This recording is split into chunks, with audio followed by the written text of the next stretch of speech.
ಎಲ್ಲವೂ ಸಿದ್ಧಿಸುತ್ತದೆ, ಸಕಲವೂ ಸಿದ್ಧಿಸುತ್ತದೆ, ಪರಿಪೂರ್ಣತೆ ಉಂಟಾಗುತ್ತದೆ. ಕೊರತೆ ಇಲ್ಲದೆ ದೇವರು ನಿಮ್ಮನ್ನು ಕಾಪಾಡುವನು. ಹೆದರಬೇಡಿರಿ, ದಿಗಿಲುಗೊಳ್ಳಬೇಡಿರಿ, ಚಂಚಲರಾಗಬೇಡಿರಿ, ಸಂದೇಹ ಪಡಬೇಡಿರಿ. ಕರ್ತನ ಮಾರ್ಗವು ನಿಮಗೆ ಸಕಲವನ್ನು ಸಿದ್ಧಿಸುವಂತೆ ಮಾಡುವ ಮಾರ್ಗವಾಗಿರುತ್ತದೆ. ನನ್ನ ಪ್ರಿಯರೇ, ಸಂಕೀರ್ತನೆ 37:5 ನಿನ್ನ ಮಾರ್ಗವನ್ನು ಕರ್ತನಿಗೆ ಒಪ್ಪಿಸಿಕೊಡು, ಆತನ ಮೇಲೆ ನಂಬಿಕೆ ಇಡು, ಆತನೇ ಕಾರ್ಯವನ್ನು ಸಿದ್ಧಿಸುವಂತೆ ಮಾಡುವನು. ಅಂತಹ ಮಾರ್ಗದಲ್ಲಿ ನಿಸನ್ನು ನಡೆಸುವನು. ಆತನನ್ನು ಗಟ್ಟಿಯಾಗಿ ಹಿಡಿದುಕೊಳ್ಳಿರಿ. ಯೇಸು, ಯೇಸು, ಯೇಸು. ಪ್ರತಿ ಕ್ಷಣದಲ್ಲೂ, ಪ್ರತಿ ಹಾದಿಯಲ್ಲೂ, ಪ್ರತಿ ಕಾರ್ಯದಲ್ಲೂ ಪ್ರಾರ್ಥಿಸಿ, ಪ್ರಾರ್ಥಿಸಿ, ಪ್ರಾರ್ಥಿಸಿ. ಆತನು ನಿಮ್ಮನ್ನು ನಡೆಸುವಂತೆ ಬೇಡಿಕೊಳ್ಳಿರಿ. ಆಶೀರ್ವಾದ ಬಂದಾಗ ಸ್ತೋತ್ರ ಮಾಡಿರಿ. ಅಷ್ಟೂ ಕಾರ್ಯಗಳು ನಿಮಗೆ ಸಿದ್ಧಿಸುತ್ತವೆ. ನಮ್ಮ ಮುಂದೆ ಏನೇನು ಮಾರ್ಗಗಳಿವೆ? ಮೊದಲನೆಯದಾಗಿ ಮನುಷ್ಯನ ಮಾರ್ಗಗಳು. ನೀತಿವಚನಗಳು 14:12 ಮನುಷ್ಯನಿಗೆ ಸರಿ ಎಂದು ತೋರುವ ಮಾರ್ಗವಿದೆ, ಅದರ ಅಂತ್ಯವು ಮರಣದ ಮಾರ್ಗಗಳು. ಮನುಷ್ಯನ ಮಾರ್ಗಗಳು ಮರಣದ ಮಾರ್ಗಗಳು. ಅದಕ್ಕಾಗಿಯೇ ನಾವು ಪ್ರಾರ್ಥಿಸಬೇಕು. ಸಂಕೀರ್ತನೆ 86:11 ಭಕ್ತನು ಹೀಗೆ ಪ್ರಾರ್ಥಿಸುತ್ತಾನೆ: ಕರ್ತನೆ, ನಿನ್ನ ಮಾರ್ಗವನ್ನು ನನಗೆ ಬೋಧಿಸು, ನಾನು ನಿನ್ನ ಸತ್ಯದಲ್ಲಿ ನಡೆಯುವೆನು. ನಾನು ನಿನ್ನ ನಾಮಕ್ಕೆ ಭಯಪಡುವಂತೆ ನನ್ನ ಹೃದಯವನ್ನು ನಡೆಸು. ನನ್ನ ಪ್ರಿಯರೇ, ನನಗೆ 6 ವರ್ಷವಾಗಿದ್ದಾಗ ನನ್ನ ತಂದೆಯ ಮೂಲಕ ಕರ್ತನು ನನ್ನ ಹುಟ್ಟಿದ ದಿನದಂದು ಮಾತನಾಡಿದನು. ಅವರು ಹೇಳಿದರು, ನನ್ನ ಮಗನೇ, ನಿನ್ನ ಮುಂದೆ 2 ಹಾದಿಗಳಿರುತ್ತವೆ. ಒಂದು ಮೀನಿನ ಹಾದಿ, ನೇರವಾದ ಹಾದಿ, ಮೀನು ನೇರವಾಗಿ ಹೋಗುತ್ತದೆ. ಇನ್ನೊಂದು ಏಡಿಯ ಹಾದಿ, ಏಡಿಯು ಯಾವಾಗಲೂ ಡೊಂಕಾಗಿ ಹೋಗುತ್ತದೆ. ಏನೇ ಮಾಡಿದರೂ ಅದು ಡೊಂಕಾಗಿಯೇ ಹೋಗುತ್ತದೆ. ಆ ಅಡ್ಡಬುದ್ಧಿ ಎಂದು ಹೇಳುತ್ತಾರೆ. ಹಾಗಾಗಿ 2 ಇಡುತ್ತೇನೆ. ನೀನು ಯಾವ ಹಾದಿಯನ್ನು ಆರಿಸಿಕೊಳ್ಳುವೆ? ಮೀನಿನಂತೆ ನೇರ ಹಾದಿಯಲ್ಲಿ ಹೋದರೆ ಆಶೀರ್ವಾದ, ಏಡಿಯ ಹಾದಿಯಂತೆ ಅಡ್ಡ ಹಾದಿ, ಡೊಂಕಾದ ಹಾದಿಯಲ್ಲಿ ಹೋದರೆ ಶಾಪವೇ ಬರುತ್ತದೆ ಎಂದು ಹೇಳಿದರು. ನನ್ನ ಪ್ರಿಯರೇ, ಮನುಷ್ಯನ ಮಾರ್ಗಗಳು ಮರಣದ ಮಾರ್ಗಗಳು.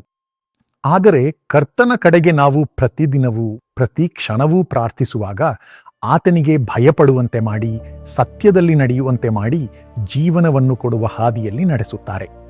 ಕರ್ತನು ಹೇಳುತ್ತಾರೆ, ನಾನೇ ಜೀವ, ನಾನೇ ಮಾರ್ಗ, ನಾನೇ ಪುನರುತ್ಥಾನ, ನಾನೇ ಸತ್ಯ.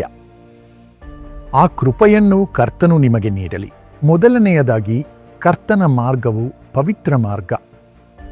ಸಂಕೀರ್ತನೆ 1:1-2 ಓದಿ ನೋಡಿರಿ. ನಾವು ಕರ್ತನ ಮಾರ್ಗದಲ್ಲಿ, ಕರ್ತ ಯೇಸುವಿನ ಮಾರ್ಗದಲ್ಲಿ ವೇದವನ್ನು ಓದಿ ಅದರಂತೆ ನಡೆಯುವಾಗ ದುಷ್ಟರ ಆಲೋಚನೆಯಂತೆ ನಡೆಯದೆ, ಪಾಪಿಗಳ ಹಾದಿಯಲ್ಲಿ ನಿಲ್ಲದೆ, ಹಾಸ್ಯಗಾರರು ಕೂರುವಲ್ಲಿ ಕೂರದೇ ಇರುತ್ತೇವೆ.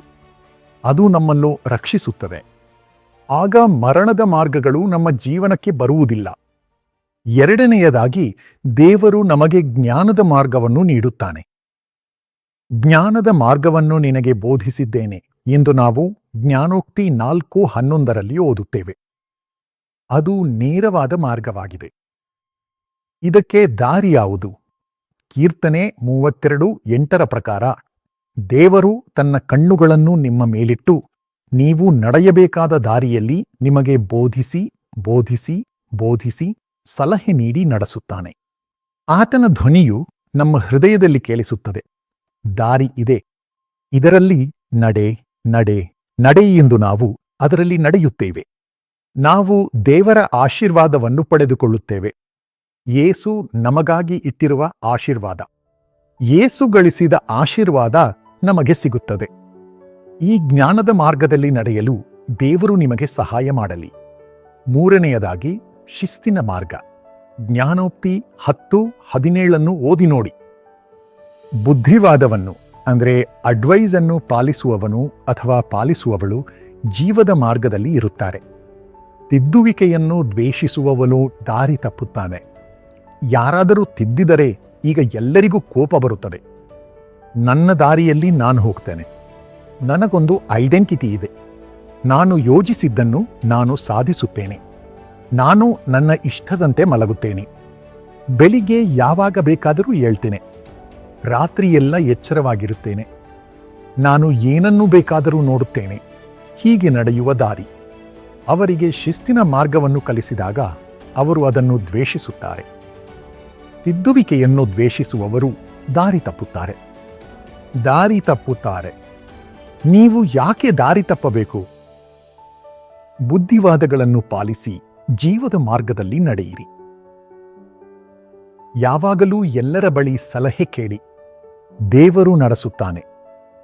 ನಮ್ಮ ಕುಟುಂಬದಲ್ಲಿ ಕೂಡ ಎಲ್ಲರನ್ನೂ ಸೇರಿಸಿ ಈ ರೀತಿ ನಿರ್ಧಾರ ಮಾಡಿದ್ದೇವೆ. ಹೀಗೆ ಮಾಡಿದರೆ ಒಳ್ಳೆಯದೆಂದು ಯೋಚಿಸುತ್ತೇವೆ. ಹೇಗೆ ಮಾಡುವುದು ಎಂದು ನಾನು ಕೇಳುತ್ತಿದ್ದೆ. ಕೇಟಿಯಿಂದ ಹಿಡಿದು ಎಲ್ಲರನ್ನೂ ಕುಳ್ಳಿರಿಸಿ ನಾವು ಮಾತನಾಡುತ್ತೇವೆ. ಎಂತಹ ಆಶ್ಚರ್ಯ! ಮಕ್ಕಳ ಬಾಯಿಯಿಂದ ದೇವರು ಸ್ತುತಿಯನ್ನು ಉಂಟು ಮಾಡುತ್ತಾನೆ. ಅವರು ಜ್ಞಾನದಿಂದ ಮಾತನಾಡುವುದನ್ನು ನಾನು ನೋಡಿದ್ದೇನೆ. ಸರಿಯಾದ ಒಂದು ಮಾರ್ಗದರ್ಶನ ಬರುತ್ತವೆ. ಎಂತಹ ಆಶ್ಚರ್ಯ! ಎಲ್ಲರಲ್ಲೂ ಒಂದು ಸಂತೋಷ. ಧ್ಯಾನೋಕ್ತಿ 3-6 ಪ್ರಕಾರ ನಿನ್ನ ಎಲ್ಲ ಮಾರ್ಗಗಳಲ್ಲಿ ಆತನನ್ನು ನೆನಪಿಸಿಕೋ. ಆಗ ಆತನು ನಿನ್ನ ಹಾದಿಗಳನ್ನು ನೇರ ಮಾಡುತ್ತಾನೆ. ಎಲ್ಲ ವಿಷಯಗಳಲ್ಲೂ ದೇವರನ್ನು ನೆನಪಿಸಿಕೊಳ್ಳಿ. ಯೋಹಾನ 14-6 ದೇವರು ಹೇಳುತ್ತಾರೆ, ನಾನೇ ಮಾರ್ಗ, ನಾನೇ ಜೀವ, ನಾನೇ ನಿನ್ನನ್ನು ನಡೆಸುತ್ತೇನೆ, ಶಿಸ್ತಿನ ಹಾದಿಯಲ್ಲಿ ನಡೆಸುತ್ತೇನೆ. ಶಿಲುಬೆಯನ್ನು ಹೊತ್ತುಕೊಂಡು ದೇವರ ಚಿತ್ತವನ್ನು ಪೂರೈಸಲು ನನ್ನನ್ನು ನಾನು ಒಪ್ಪಿಸಿಕೊಟ್ಟು ನಡೆದಿದ್ದೇನೆ. ಅದರಂತೆಯೇ ನಡೆಯುವಂತೆ ಮಾಡುವೆನು. ಆಗ ನೀನು ಜೀವದ ಹಾದಿಯಲ್ಲಿ ನಡೆಯುವೆ. ಅದಕ್ಕಾಗಿಯೇ ಯೇಸು 3ನೇ ದಿನ ಜೀವಂತವಾಗಿ ಎದ್ದನು. ತಂದೆಯ ಚಿತ್ತವನ್ನು ಹಾಗೆಯೇ ನೆರವೇರಿಸಿದನು. ನಾವು ಕೂಡ ಪ್ರತಿಯೊಂದು ವಿಷಯದಲ್ಲಿ, ಕೆಲಸದಲ್ಲಿ, ಕುಟುಂಬದಲ್ಲಿ, ಸೇವೆಯಲ್ಲಿ, ಸ್ವಂತ ಜೀವನದಲ್ಲಿ ಬುದ್ಧಿಮಾತುಗಳನ್ನು, ದೇವರ ಮಾರ್ಗದರ್ಶನವನ್ನು ಪಡೆದು ಪವಿತ್ರವಾಗಿ ಬದುಕಲು ನಮ್ಮನ್ನು ಒಪ್ಪಿಸಿಕೊಡೋಣ. ದೇವರ ಮಾರ್ಗದರ್ಶನವನ್ನು ಕೇಳಿ ಕೇಳಿ ಮಾಡೋಣ. ಆಗ ಎಲ್ಲ ವಿಷಯಗಳಲ್ಲೂ ದೇವರು ಜೀವವನ್ನು ನಾವು ಅನುಭವಿಸುವಂತೆ ಮಾಡುವನು. ನಿನ್ನ ಮಾರ್ಗಗಳನ್ನೆಲ್ಲ ಕರ್ತನಿಗೆ ಒಪ್ಪಿಸಿಕೊಟ್ಟು ಆತನ ಮೇಲೆ ನಂಬಿಕೆಯಿಡು. ಆತನೇ ಕಾರ್ಯವನ್ನು ಕೈಗೂಡಿಸುವನು. ತಂದೆಯೇ, ಈ ಕೃಪೆಯನ್ನು ನಿನ್ನ ಮಕ್ಕಳಿಗೆ ನೀಡು. ಎಲ್ಲವೂ ಕೈಗೂಡಲಿ. ಆಶೀರ್ವಾದವಾಗಿರಲಿ. ನಿನ್ನ ಹಾದಿಯಲ್ಲಿ ನಡೆಯಲು ಕೃಪೆ ಮಾಡು. ಯೇಸುವಿನ ನಾಮದಲ್ಲಿ ಆಮೇನ್. ನನ್ನ ಪ್ರಿಯರೇ, 22 ವರ್ಷದಿಂದ 35 ವರ್ಷದವರೆಗೆ ಇರುವ ಯುವಕರಿಗಾಗಿ ಯೂತ್ ಬ್ಲೆಸ್ಸಿಂಗ್ ಪ್ಲಾನ್ ಎಂಬ ಹೊಸ ಯೋಜನೆಯನ್ನು ನಾವು ನಿಮ್ಮ ಭವಿಷ್ಯಕ್ಕಾಗಿ, ನಿಮ್ಮ ಸುಖ ಮತ್ತು ಸಮೃದ್ಧಿಗಾಗಿ ವಿಶೇಷವಾಗಿ ಸಿದ್ಧಪಡಿಸಿ ನಿಮಗಾಗಿ ಘೋಷಿಸಿದ್ದೇವೆ. ಈ ಯೋಜನೆಯು ನಿಮ್ಮ ಜೀವನದಲ್ಲಿ ಹೊಸ ಅವಕಾಶಗಳನ್ನು ನೀಡಲು ಉದ್ದೇಶಿತವಾಗಿದೆ. ಇದರಲ್ಲಿ 2ನೇ ಪೂರ್ವಕಾಲ ವೃತ್ತಾಂತ 1:12 ಪ್ರಕಾರ ದೇವರು ನಿಮಗೆ ಜ್ಞಾನವನ್ನು, ತಿಳುವಳಿಕೆಯನ್ನು, ಸಮೃದ್ಧಿಯನ್ನು ನೀಡಲು ಇಷ್ಟವುಳ್ಳವನಾಗಿದ್ದಾನೆ. ಈ ಆಶೀರ್ವಾದವನ್ನು ನೀವು ಪಡೆದುಕೊಳ್ಳುವಂತೆ ನಿಮಗಾಗಿ ಜೀಸಸ್ ಕಾಲ್ಸ್ ಪ್ರಾರ್ಥನಾ ಗೋಪುರದಲ್ಲಿ ಪ್ರಾರ್ಥನೆ ಸಲ್ಲಿಸಲಾಗುವುದು. ಇದರಲ್ಲಿ ಸೇರಿರುವ ಪ್ರತಿಯೊಬ್ಬರೂ ಜ್ಞಾನ, ತಿಳುವಳಿಕೆ, ಸಮೃದ್ಧಿ ಎಂಬ ಆಶೀರ್ವಾದಗಳಿಂದ ತುಂಬಿರುವಂತೆ ದೇವರು ಮಾಡುವನು. ವಿಶೇಷವಾಗಿ ಈ ದಿನಗಳಲ್ಲಿ 21 ವರ್ಷದ ನಂತರ ಕೆಲಸ ಹುಡುಕಬೇಕು, ಇನ್ನೂ ಉನ್ನತ ಶಿಕ್ಷಣ ಪಡೆಯಬೇಕು, ಇಲ್ಲದಿದ್ದರೆ ಮದುವೆ ಮಾಡಿಕೊಳ್ಳಬೇಕು, ಇನ್ನೂ ಬಿಸ್ನೆಸ್ ಆರಂಭಿಸಬೇಕು. ಇದಕ್ಕೆಲ್ಲ ಮಾರ್ಗದರ್ಶನ ಬೇಕು, ದೇವರ ಅನುಕೂಲ ಬೇಕು.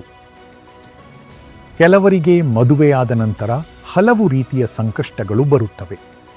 ಆ ಸಮಯದಲ್ಲಿ ಮತ್ತು ಮದುವೆಗಳು ಮುರಿದುಬಿದ್ದ ಸಮಯದಲ್ಲಿ ಮತ್ತೆ ಅವರ ಜೀವನ ಕಟ್ಟಲ್ಪಡಬೇಕು. ಇನ್ನೂ ದೇವರ ಸೇವೆಯನ್ನು ಮಾಡಲು ಅನುಕೂಲ ಬೇಕು.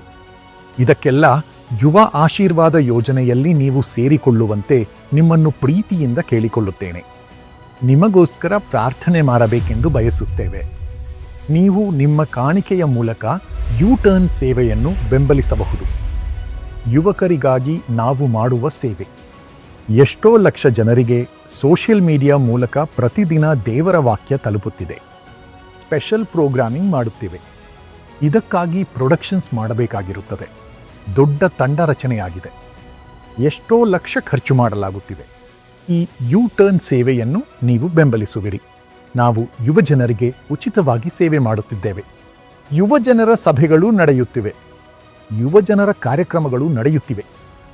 ಯುವಜನರ ವೆಬ್ಸೈಟ್ ಮತ್ತು ಮ್ಯಾಗಝೀನ್ನಲ್ಲಿಯೂ ಸಿದ್ಧತೆಗಳನ್ನು ಮಾಡಲಾಗುತ್ತಿದೆ. ಇದಕ್ಕಾಗಿ ತಂಡಗಳು ಕೆಲಸ ಮಾಡುತ್ತಿವೆ. ಅವರೆಲ್ಲರನ್ನೂ ನೀವು ಬೆಂಬಲಿಸುತ್ತೀರಿ.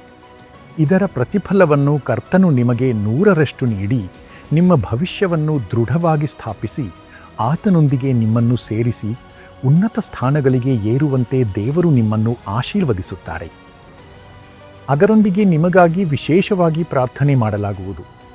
ಈ ಸೇವೆಯನ್ನು ನೀವು ಇನ್ನೂ ಪೂರ್ಣವಾಗಿ ಬೆಂಬಲಿಸಿದಾಗ ನಿಮಗೆ ಸ್ಪಾನ್ಸರ್ಶಿಪ್ ಮೂಲಕ ಉಚಿತವಾಗಿ ಪ್ರೋಗ್ರಾಮ್ಸ್ ನೀಡಲಾಗುವುದು. ಟೆಲಿವಿಷನ್ ಮೂಲಕ ನಿಮ್ಮ ಹುಟ್ಟಿದ ದಿನದಂದು ನಾನು ನಿಮಗಾಗಿ ಪ್ರಾರ್ಥಿಸುತ್ತೇನೆ. ಅದರೊಂದಿಗೆ ನಿಮಗಾಗಿ ಅನೇಕ ಯೋಜನೆಗಳಿವೆ.